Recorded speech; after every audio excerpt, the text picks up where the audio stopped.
हमने अभी तक ट्रिग्नोमेट्री में बहुत सारे फॉर्मूले पढ़े हैं और उनको याद रखने का अलग अलग तरीका भी देखा है। तो क्या हो अगर मैं ये कहूं कि हम एक ही हेक्सागन से जिसमें 6 साइड्स होते हैं उससे सभी ट्रिग्नोमेट्रिक फॉर्मूलाज को याद रख सकते हैं। जी हाँ, आपने बिल्कुल सही सुना। हम सिर्फ एक हेक्सागन से उन सभी फॉर्मूलों को याद रखने का तरीका देख सकते हैं जो आप लोगों ने अभी तक पढ़ा है, और बाकी बहुत सारे फॉर्मूले भी उसी हेक्सागन से हम सीख सकते हैं। तो हेलो फ्रेंड्स, मेरा नाम है जुल्कर, आप देख रहे हैं मैथ्स ज्ञान लाइव। तो चलिए इस वीडियो में हम एक ही हेक्सागन को यूज करके बहुत सारे ट्रिग्नोमेट्रिक फॉर्मूलाज को याद रखने का तरीका देखते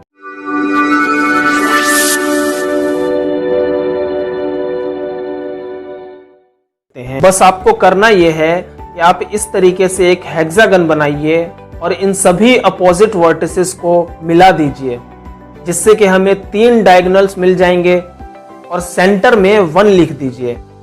क्या आपको अब भी ये यकीन नहीं है कि हम एक ही फॉर्मूले से ट्रिग्नोमेट्री के सभी फॉर्मूलों को याद रख सकते हैं? फॉर्मूलों को जानने के लिए हम सभी ट्रिग्नोमेट्रिक रेशियोज को हेक्सागन के इन 6 वर्टिसेस पे लिख देंगे, लेकिन सभी ट्रिग्नोमेट्रिक फंक्शंस को इन 6 वर्टिसेस पे लिखने का भी एक तरीका है जिसको याद रखना हमारे लिए बहुत जरूरी है। हम स्टार्ट करेंगे इस वर्टेक्स से और क्लॉकवाइज चलते हुए सभी ट्रिग्नोमेट्रिक फंक्शंस को लिखेंगे और एंड में इस वर्टेक्स तक पहुंचेंगे। हमें सिर्फ एक फॉर्मूला याद रखने की जरूरत है जिसको हम पहले ही पढ़ चुके हैं, tan = sin by cos। पहले हम tan को इस वर्टेक्स पे लिखकर sin और cos को क्लॉकवाइज डायरेक्शन में लिखेंगे, तो ये बन जाएगा tan sin और cos। अब हमारे पास 3 वर्टेक्स और 3 ट्रिग्नोमेट्रिक फंक्शंस बाकी हैं, तो हम cot को tan के अपोजिट लिख देंगे। याद रखिए, कोटेंजेंट हमेशा tan के अपोजिट लिखा जाएगा। अभी हमारे पास cosec और sec 2 ट्रिग्नोमेट्रिक फंक्शंस बाकी हैं, तो अगर हम इस हेक्सागन में एक वर्टिकल लाइन यहाँ पे ड्रॉ कर दें तो हम इस हेक्सागन को 2 हिस्सों में बांट सकते हैं, लेफ्ट हैंड साइड और राइट हैंड साइड। तो ये याद रखने के लिए कि इस वर्टेक्स पे हम क्या लिखें, आप बस ये याद रखिए कि सभी C से स्टार्ट होने वाले trigonometric functions right hand side में लिखे जाएंगे। तो यहां पे हमारे पास आ जाएगा कोसेक। अब सिर्फ सेक बचा है जिसको हम अपने लास्ट वाले वर्टेक्स पे लिख देंगे। बस हमें इतना ही याद रखना है इस हेक्सागन को अच्छे से ड्रॉ करने के लिए। तो चलिए इस हेक्सागन को एक बार और रिवाइज कर लेते हैं। tan = sin by cos, cot opposite to tan, और cosec यहां पे क्योंकि सभी C से स्टार्ट होने वाले trigonometric functions right hand side में हैं, और बचता क्या है, sec, वो यहां पे। तो क्या अब आप तैयार हैं? अब आप इस वीडियो में आगे बहुत सारे ट्रिग्नोमेट्रिक फंक्शंस को याद रखने की एक शॉर्ट ट्रिक देखेंगे। तो पहला फॉर्मूला सेट समझने के लिए हम इस हेक्सागन में क्लॉकवाइज डायरेक्शन में चलेंगे। तो पहला है हमारे पास tan θ = sin θ cos θ, जिससे हमने इस हेक्सागन को बनाना स्टार्ट किया था। अब हम अगले 3 ट्रिग्नोमेट्रिक फंक्शंस को देख लेते हैं, इन तीनों को। इससे हमें क्या मिल जाएगा, sin θ = cos θ cot θ। मतलब ये कि अगर हम 3 कंटिन्यूअस ट्रिग्नोमेट्रिक फंक्शंस को सिलेक्ट करते हैं तो पहला ट्रिग्नोमेट्रिक फंक्शन जो है वो अगले 2 ट्रिग्नोमेट्रिक फंक्शंस का रेशियो होगा। तो चलिए इसी पैटर्न को लेकर हम अगले 3 और ट्रिग्नोमेट्रिक फंक्शन को लेते हैं। इससे हमें क्या मिल जाएगा, cos θ = cot θ cosec θ। अब अगर हम अगले 3 और ट्रिग्नोमेट्रिक फंक्शंस को ले लें तो यहां से हमें मिल जाएगा cot θ = cosec θ sec θ। अब हमें 2 और फॉर्मूले मिल जाएंगे अगर हम इस हेक्सागन में क्लॉकवाइज डायरेक्शन में चलेंगे। तो cosec θ = sec θ tan θ और sec θ = tan θ sin θ। क्या ये आसान नहीं था?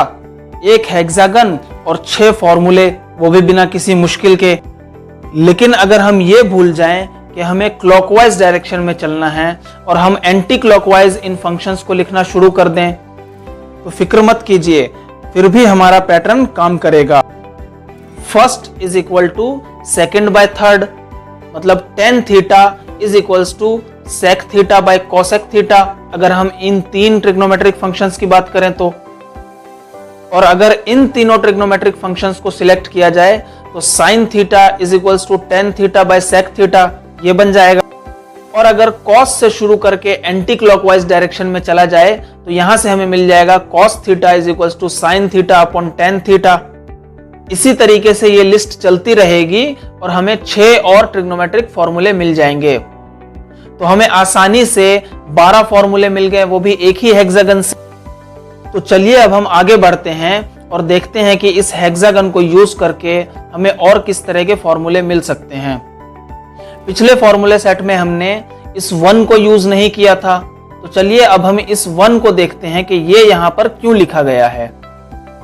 तो अगर हम अपोजिट वर्टेक्स के फंक्शंस को आपस में मल्टीप्लाई कर दें तो हमें 1 मिल जाएगा, मतलब tan theta multiply by cot theta is equals to 1।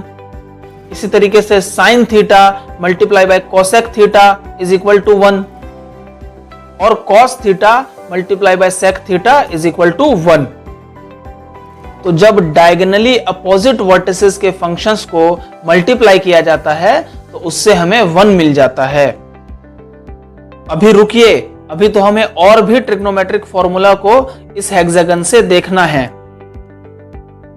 अब इस हेक्सागन में किसी भी 3 कंटिन्यूअस फंक्शंस को सिलेक्ट कीजिए, जैसे tan is equals to sine by cos. तो यहां पर tan मल्टीप्लाई कॉस जो है हमें साइन थीटा की वैल्यू दे देगा। तो अगर हम किन्हीं भी 3 कंटिन्यूअस फंक्शंस को ले लें तो फर्स्ट और थर्ड का जो प्रोडक्ट होगा वो बीच वाला फंक्शन होगा। अब आप इन तीनों फंक्शंस को इकट्ठा ले लीजिए, तो ये हो जाएगा cos theta multiply by cosec theta is equals to cot theta. और अगर इन तीनों फंक्शंस को इकट्ठा ले लें तो ये हो जाएगा cosec theta multiply by tan theta is equals to sec theta.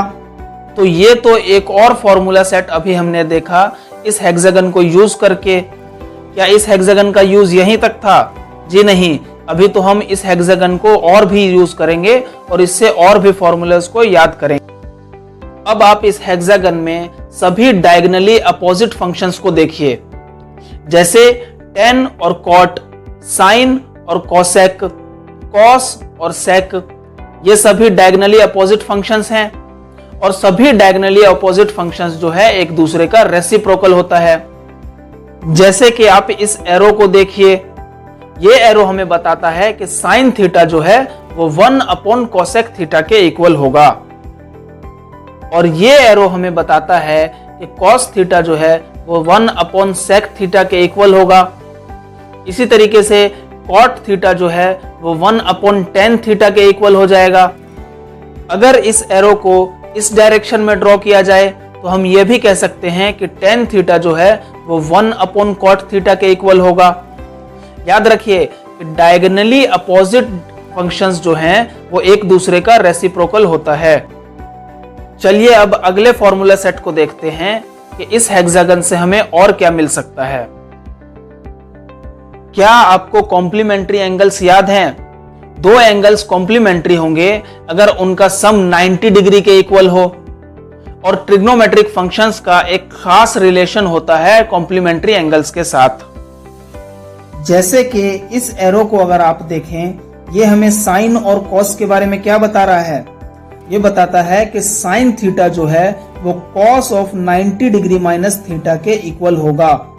मतलब ये कि किसी एंगल का साइन फंक्शन उसके कॉम्प्लीमेंट्री एंगल के कोसाइन फंक्शन के इक्वल होता है। इसी तरीके से ये एरो हमें बता रहा है कि टेन थीटा जो है वो cot of 90 degree minus theta के इक्वल है और ये एरो बता रहा है कि सेक थीटा जो है वो cosec of 90 degree minus theta के इक्वल है। लेकिन अगर इस एरो को इस डायरेक्शन में ड्रॉ किया जाए तो ये हमें बताता है कि कॉस थीटा जो है वो sine of 90 degree minus theta के इक्वल होगा।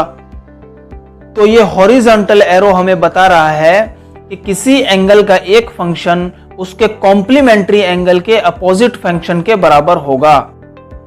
इस वीडियो में इस हेक्सागन को यूज करके हमने बहुत सारे फॉर्मूले अभी तक किए हैं, तो चलिए एक और फॉर्मूला सेट हम देख लेते हैं जिसको इस हेक्सागन से हम याद रख सकते हैं।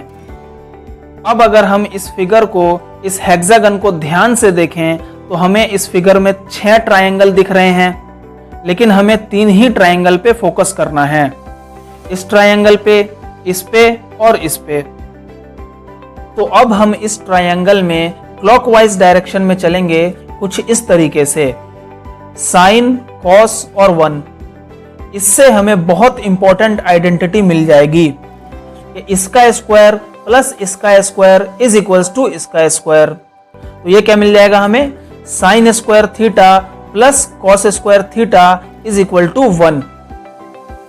अब आप इस ट्रायंगल में क्लॉकवाइज डायरेक्शन में चलिए, इसका स्क्वायर प्लस इसका स्क्वायर इज इक्वल्स टू इसका स्क्वायर। तो ये मिल जाएगा 1 plus cot square theta is equals to cosec square theta. और अगर हम इस ट्रायंगल में क्लॉकवाइज चलेंगे तो ये हमें मिल जाएगा tan square theta plus 1 is equals to sec square theta. इस एरो को नीचे से स्टार्ट करके एंटी क्लॉकवाइज डायरेक्शन में भी ड्रॉ किया जा सकता है। बस डिफरेंस इतना सा होगा, इस सेकेंड टर्म से पहले एक माइनस साइन लग जाएगा जो कि इक्वल होगा इसके स्क्वायर माइनस इसके स्क्वायर इज इक्वल टू इसके स्क्वायर के। तो ये बन जाएगा 1 minus cos square theta is equals to sine square theta. इसी तरीके से अगर हम इन दोनों ट्रायंगल में भी एंटी क्लॉकवाइज डायरेक्शन में चलेंगे तो हमें 2 और रिजल्ट मिल जाएंगे, cosec square theta minus cot square theta is equal to 1 और sec square theta minus 1 is equal to tan square theta. तो आप देख सकते हैं कि हम एक ही हेक्सागन को यूज करके बहुत सारे फॉर्मूले लिख सकते हैं, लेकिन आपको इस प्रोसीजर को अच्छी तरह से प्रैक्टिस करना होगा। और कुछ चीजों को याद करना भी बहुत जरूरी है, जैसे कि ट्रिग्नोमेट्रिक फंक्शंस के पोजीशंस को और एरोज के डायरेक्शंस को। और भी बहुत सारी चीजें हैं जिनको याद करना जरूरी है, जिनको हमने इस वीडियो में डिस्कस किया है। ये वीडियो उन सभी वीडियोस का रिप्लेसमेंट नहीं है जिनको हमने अभी तक देखा है, और उनमें हमने फॉर्मूला के कंसेप्ट्स को भी समझा है। याद रखिए कि सिर्फ फॉर्मूले को समझने से ट्रिग्नोमेट्री अच्छे से समझ नहीं आती है। इसको समझने के लिए हर एक फॉर्मूले के कंसेप्ट्स को समझना जरूरी है, जिन कंसेप्ट्स को हमने अपने पिछले वीडियोस में अच्छे से डिस्कस भी किया है।